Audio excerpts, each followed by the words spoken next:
اے پیغمبر، میری طرف سے لوگوں کو کہہ دو کہ اے میرے بندو، جنہوں نے اپنی جانوں پر زیادتی کی ہے، اللہ کی رحمت سے نا امید نہ ہونا۔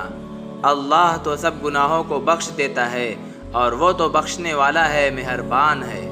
اور اس سے پہلے کہ تم پر عذاب واقع ہو، اپنے پروردگار کی طرف رجوع کرو اور اس کے فرما بردار ہو جاؤ، ورنہ بعد میں تم کو مدد نہیں ملے گی۔ اور اس سے پہلے کہ تم پر ناگہاں عذاب آ جائے اور تم کو خبر بھی نہ ہو، اس نہایت اچھی کتاب کی جو تمہارے پروردگار کی طرف سے تم پر نازل ہوئی ہے پیروی کرو، کہ مباداً اس وقت کوئی کہنے لگے کہ ہائے اس کوتاہی پر افسوس ہے جو میں نے اللہ کے حق میں کی، اور میں تو ہنسی ہی کرتا رہا،